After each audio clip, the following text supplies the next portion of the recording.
Bonjour à tous, on se retrouve pour une nouvelle vidéo pédagogique sur la série Devenir trader.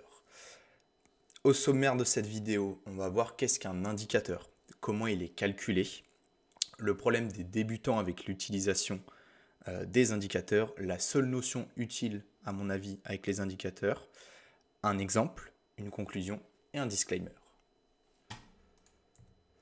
Qu'est-ce qu'un indicateur? On commence par une petite définition. Information chiffrée qui fournit une échelle sur laquelle une performance peut être mesurée conformément à un critère d'appréciation. L'indicateur rajoute donc un prisme de vision qui va être l'échelle sur la performance qui est le prix. Il permet de voir le prix sous une autre vision, donc avec ce nouveau prisme, et de l'apprécier d'une autre manière en fonction de son analyse et de l'interprétation qu'on en fait. Les différents types d'indicateurs, on en identifie principalement trois. Les indicateurs de moyenne, comme la moyenne mobile, les indicateurs de suivi de tendance, comme Bollinger, Ishimoku, les indicateurs d'essoufflement de tendance, ou ce qu'on appelle indicateur de surachat ou survente, par exemple le RSI. Comment est calculé un indicateur? On va s'intéresser à une notion fondamentale que beaucoup oublient quand on utilise un indicateur, c'est comment il est calculé, ce qui permet de mieux le comprendre et de mieux l'interpréter. C'est très important. Pour le calcul d'un indicateur, on va souvent retrouver trois notions importantes qui vont être le prix, l'unité de temps et le volume. Et après, on va en faire des moyennes de moyennes, des moyennes en fonction de l'unité de temps, etc., etc.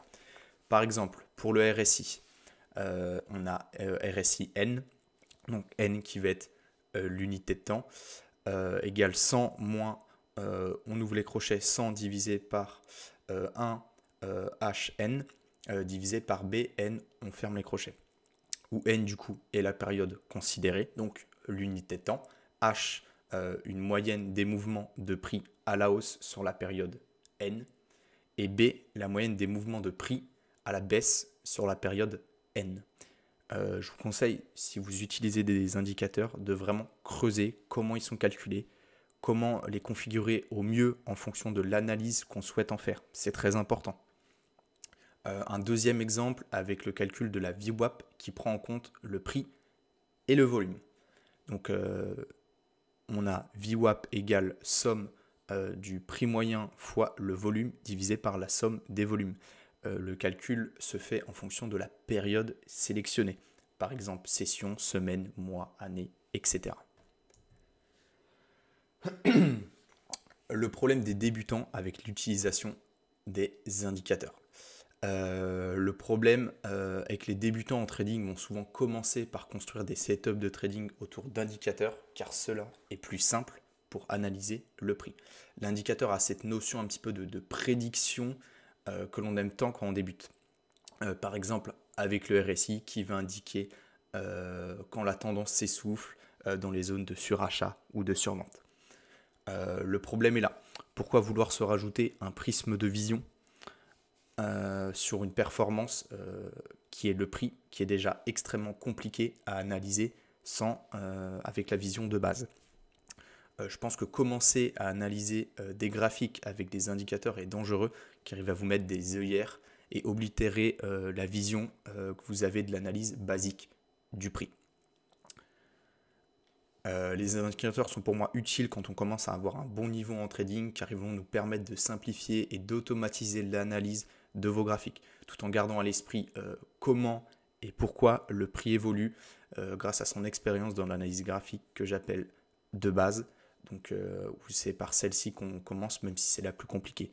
Analyse graphique de base, ça va être support, résistance, zone de rechargement avec Fibonacci. C'est vraiment une analyse du prix et du prix seul. La seule notion que moi je considère utile avec les indicateurs, c'est la notion de divergence. C'est la seule notion qui me paraît pertinente quand on utilise un indicateur, c'est quand on trouve une divergence entre l'indicateur et le prix. Ce qui nous montre que le marché est en train d'essayer de pricer un mouvement, mais qu'il n'a pas encore eu lieu. Quand on trade, il faut utiliser le principe bien évidemment de confluence que je détaillerai dans une autre vidéo. Et donc trader une simple divergence sur un indicateur ne fonctionne que très rarement. Et votre taux de win rate sera du coup très faible. On ne peut pas juste trader la divergence, par exemple, sur un RSI. Je vais vous montrer un exemple juste après. Je ne dis pas que vous ne serez pas rentable, mais je dis que vous allez beaucoup travailler avec des résultats assez faibles et souvent décourageants quand on commence le trading. Il faut savoir que les gros portefeuilles ne regardent que très peu les indicateurs calculés à partir du prix, tout ce qui est moyenne et suivi de tendance. Car ils ont une difficulté en plus de nous petits portefeuilles que nous n'avons pas. Et c'est le prix, c'est le principe de liquidité d'un marché. Quand on a un gros portefeuille et qu'on veut rentrer sur le marché, par exemple, en tant qu'acheteur, donc essayer de faire un long, on va avoir besoin d'une grosse zone de vendeur pour être feed sur son besoin de quantité d'achat. Je détaillerai ça aussi dans une prochaine vidéo. Donc on a besoin de volume. Et c'est pour ça que les seuls indicateurs que les gros portefeuilles utilisent sont les indicateurs qui prennent en compte le volume, ce qui leur permet de trouver des zones avec un fort volume pour leur permettre de rentrer en position. Je détaillerai ça dans la vidéo sur la VWAP et également dans la vidéo sur comment évolue un prix. La dernière unité que je vois aux indicateurs et pour les robots de trading, cela n'est pas mon domaine. Je vais donc pas développer. Si ça vous intéresse, je vous laisse faire vos recherches de votre côté. Donc un petit exemple sur le principe de confluence avec la notion de divergence. On voit ici donc un RSI 14 basique, zone de surachat ici, zone de survente ici. On voit bull market du Bitcoin, retracement du Bitcoin qui est venu sur le 618 de ce mouvement. On voit un rebond. Qu'est-ce qu'on fait? On tente, pourquoi pas, un short. Donc notre zone de réaction va être la zone de rechargement de short de ce mouvement. Donc on trace le Fibo de haut en bas. On voit zone de rechargement ici. Et qu'est-ce qu'on voit en plus? Qu'on a une divergence sur le RSI. C'est-à-dire que le prix monte, mais lui, le RSI descend. Donc, notion de divergence. Je détaille un petit peu plus, le trade ici. Donc, on a notre premier Fibo tracé de bas en haut, zone de rechargement de short.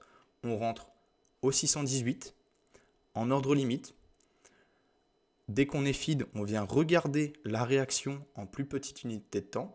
Notre stop loss est placé tout basiquement au 0.786. On ne s'embête pas. La target du trade est tout bêtement, hop là, j'ai pas pris le bon, voilà, le 0,618 du mouvement à la hausse. Donc on irait chercher ici. Bien sûr, sur ce genre de trade qui est du trading, du day trading, on ne prend pas qu'une target. On a au minimum 2 targets, voire plus. Donc ce genre de trade, moi j'aime bien le faire en day trading, le faire en 2 étapes, avec une première target dans la zone de rechargement du plus petit mouvement, et après la deuxième target dans la zone de rechargement du grand mouvement. Donc la target principale sur le grand mouvement ici, et la deuxième target sur le petit mouvement qu'on a juste ici, et donc TP1 où on prend 50%. Dès que le TP1 est touché, on déplace son stop loss à break-even. Hop, là, maintenant, on a notre stop loss à break-even. On voit que le prix est en train de descendre. Il continue de descendre, mais il n'est pas venu tag notre deuxième target. On voit ici que c'est en train de consolider. On voit un break de consolidation, réintégration au-dessus dans la précédente consolidation. On coupe le trade, tout bêtement, parce qu'on a un changement de structure de marché. Bien évidemment, on voit que c'est un trade qui est assez long. On reste quand même sur un 2 pour 1. On a pris du profit. C'est intéressant. Ce que, par exemple, moi, je fais sur ce genre de trade. Donc, je fais exactement ce que je vous ai dit. Je rentre en limite au 0,618 et après, je vais aller me mettre en plus petite unité de temps, par exemple, en 1 heure. Et je vais regarder, je vais zoomer, je vais voir qu'est-ce qui se passe. Je vois qu'on vient break le 0,618, qu'on vient le retest ici avec une bougie. Hop là, attendez. Hop, on verra mieux comme ça. Qu'on vient le retest. On est en train de monter. Je vois qu'on se fait rejeter par le 0.666. On se fait rejeter par une grosse bougie. On vient même casser le 0.616. Donc là, on a un changement de structure de marché par rapport à ce qu'on avait ici sur cette consolidation au-dessus du 0,618. Donc qu'est-ce que je vais faire? Je vais compound à mon trade, c'est-à-dire je vais ajouter à mon trade parce que je vois que ce trade est valide. Donc qu'est-ce que je vais faire? Je vais re-rentrer en short au 0,618 avec un stop au-dessus du petit mouvement. Et pareil, la target, comme sur le trade que j'ai regardé en grosse time frame. Ça va me permettre de maximiser mes profits et d'être sûr d'être plus sûr de mon trade parce que là, je vais attendre du coup le retest qu'on a eu, voilà, qu'on a eu juste ici. Hein. Quand on voit première bougie cassure, on clôture, on attend avec son ordre limite le retest et comme ça nous permet d'augmenter notre risque, mais vu qu'on a une grosse zone de confluence et on a une confirmation par le changement de structure de marché que notre trade est bon et qu'on va aller chercher, pareil, notre TP1 et notre TP2. Tout bêtement. Donc voici pour l'exemple. On revient. Je finis par une petite conclusion. Donc je précise bien que ce que je dis, c'est pas pour dire que moi j'ai raison et que ceux qui utilisent des indicateurs, ils ont tort. C'est pas du tout ce que j'ai dit. Ça reste que mon point de vue. Et pour moi, c'est plus simple de commencer à apprendre le trading sans utiliser des indicateurs et se focaliser sur une analyse graphique que j'appelle de base. Je sais très bien qu'il y a des traders qui sont rentables en utilisant des indicateurs et très bien leur face. Tout ce qui compte de toute façon, c'est de faire du profit. Donc si vous réussissez à faire du profit en utilisant les indicateurs avec un setup qui fonctionne, conservez-le, améliorez votre setup grâce au journal de trading, trading plan. J'ai déjà fait des vidéos à ce sujet, comment on fait pour améliorer ses setups en utilisant son journal et son trading plan.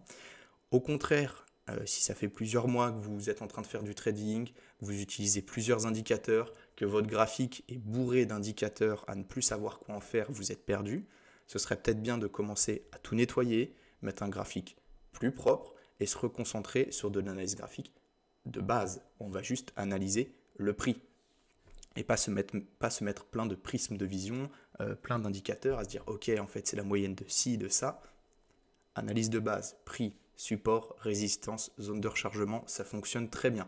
On le voit surtout, plus l'unité de temps va être grande, plus ce style de trading support, résistance, zone de rechargement va très très bien fonctionner. Donc n'oubliez pas, le trading est quelque chose de très risqué. 80% des traders ne sont pas rentables. Il est important de se former, de gérer son risque et surtout d'essayer de gagner de l'argent, parce qu'on est là pour ça quand même. N'oubliez pas, le trading, c'est réagir, c'est pas prédire. Une belle journée à tous.